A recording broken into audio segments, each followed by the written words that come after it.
आज भी हमारी विष्णु पुराण, आज भी हमारी स्कंद पुराण, आज भी हमारी पद्म पुराण, भागवत पुराण आज भी कहती है कि आंवला नवमी का किया गया पुण्य, आंवला नवमी का किया गया दान, आंवला नवमी के दिन किया गया सत्कर्म खाली नहीं जाता। अर्थात जैसे जरा सा जल का सींचन करने पर वृक्ष फलीभूत हो जाता है, उसमें ढेरों फल लग जाते हैं, उसी तरह हमारा किया गया दान पुण्य सत्कर्म, अगर हमने 1 रुपए का भी दान दिया है, गौ माता के निमित्तार्थ, मंदिर के निमित्तार्थ, वृद्धाश्रम के निमित्तार्थ, भोजन के निमित्तार्थ हमने कुछ भी लगाया है, आपने गाय को भी रोटी दी है, आपने किसी ब्राह्मण को भोजन कराया है, आपने आज आंवले का दान करा है, किसी सौभाग्यवती नारी को एक फल तक दिया है, तो वो तुम्हें मिलेगा, 1000 गुना होकर मिलेगा। आंवला नवमी का आप लोग साधना करते होंगे। जब कार्तिक के महीने में आंवला नवमी का व्रत आता है तो जो उपास नहीं भी रखते हो, जो पूजन नहीं भी करते हो, उनसे मेरा निवेदन है कि स्कंद पुराण में कार्तिकेय के पावन चरित्र में, स्कंद पुराण में स्पष्ट किया गया, और कल्याण का कार्तिक खंड पढ़िएगा, कभी योग लगे तो गीता प्रेस गोरखपुर का कार्तिक खंड पढ़िए, आप पढ़ेंगे तो उसमें मिलेगा आपको कि आंवला नवमी के दिन आंवले के पेड़ के नीचे घी का दिया लगाकर मध्याह्न से पहले, दोपहर के 12 बजे से पहले आंवले के पेड़ के नीचे आंवला नवमी के दिन कार्तिक के महीने में स्कंद पुराण कहती है, जो घी का दिया लगाकर पूजन कर कर अपना पल्लू पसार कर आंवले के वृक्ष की डाली में से उस पे लगी हुई थोड़ी सी छाल को अपनी अंगूठे और चीटी उंगली से अपने पल्लू में गिराकर ले जाकर लाल कपड़े में हल्दी के साथ अपनी तिजोरी में, अलमारी में रख लेता है। उसके घर में कभी बरकत की कमी नहीं होती, उसके घर में कभी संपदा की कमी नहीं होती, उसके घर में धन, वैभव, सत्ता बढ़ती है, बढ़ती है। आज ही का दिन है आंवला नवमी का। महाराज, अगर किसी पंडित ने, किसी ब्राह्मण ने, किसी ज्योतिषाचार्य ने बता दिया कि तुम्हारे बच्चे की उम्र कम है, किसी ने बता दिया कि इसकी अल्पायु है, इसकी उम्र कम है, इसको ये बहुत बड़ी बीमारी होगी और एक्सीडेंट होगा और ये होगा वो होगा, ये वाली अंगूठी पहनो, ये वाला नक पहनो, ये चीज पहनो, बिल्कुल नहीं, तुम्हारी मर्जी पड़े तो पहनना, लाखों रुपए खर्च करो और मालूम पड़े फल ना मिले तो एक काम जरूर करना, आज के दिन हाथ में कुंकू लगाकर, कुंकू को लगाने के बाद अपनी माताजी से कहकर उस बच्चे के हथेली पर स्वस्तिक बनाकर आंवले के वृक्ष पर छापे 5 लगवा दीजिए। वो बच्चा कभी अल्पायु नहीं मर सकता, उसकी उम्र में वृद्धि होगी, उम्र कम नहीं हो सकती, उम्र बढ़ेगी।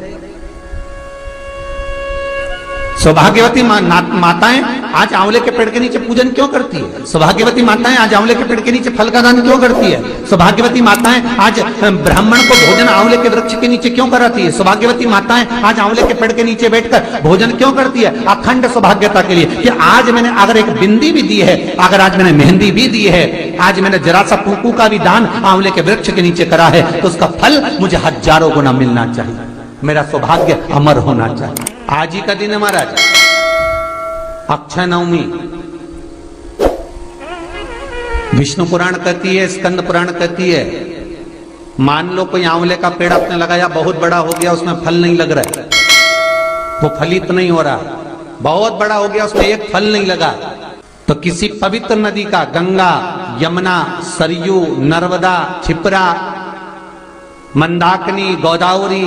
किसी पवित्र नदी का जल आपके पास में हो, तो आज आंवला नवमी के दिन जो फल नहीं रहा हो वृक्ष, जिसके अंदर आंवले ना लगते हो, आंवले का वृक्ष बहुत बड़ा हो गया, फलित नहीं हो रहा, आज ही के दिन एक कटोरी में जल लेकर नारायण नारायण और शिव का स्मरण कर कर उस पेड़ के नीचे डाल दिया जाता है, तो वो पेड़ जो है, वृक्ष जो है, वो फलने लगता है। चढ़ाओ एक लोटा जल। कभी कभी अगर ऐसा लगे जीवन में कि दुख बहुत ज्यादा आ गया है, बहुत तकलीफ आ गई है, तो लाल चंदन को घिसकर उस लाल चंदन का लेपन भगवान शंकर पर कर कर फिर पानी चढ़ाओ। अगर कोई संकट भारी है और निकट रहा, जैसे किसी नारी का गर्भ नहीं ठहर रहा, 15 साल हो गए, 20 साल हो गए, 25 साल, जैसे इसने लिखा एक माता ने कि 18 साल की बेटी हो गई थी पर संतान में पुत्र नहीं, तो उसने भाव से कथा सुनी।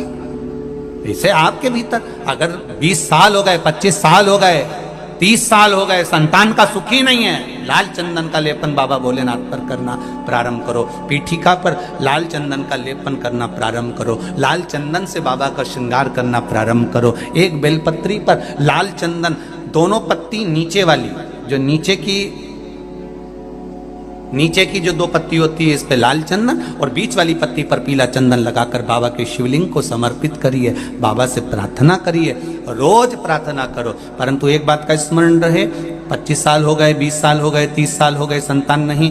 तो पहले जल से अभिषेक कराना, अभिषेक कराकर उस जल का आचमन करने के बाद हाथ को खासा करना, धोना, उसके बाद में फिर वापिस बाबा का स्नान कराओ, फिर चंदन का लेपन कराओ, फिर 1 लोटा जल चढ़ाकर बाबा का स्नान कराओ। बाबा का बड़ा सुंदर भाव से लाल चंदन से जो अभिषेक करता है,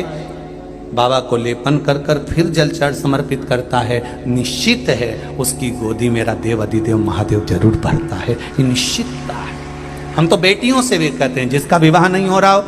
25 साल, 30 साल, 27 साल, 28 साल, 32 साल, 40 साल हो गए हो, नहीं हो रहा हो बेटा बेटी का विवाह, उसे लाल चंदन का प्रयोग अशोक सुंदरी वाली जगह पर 7 बिंदी लाल चंदन की लगाकर 7 बेलपत्र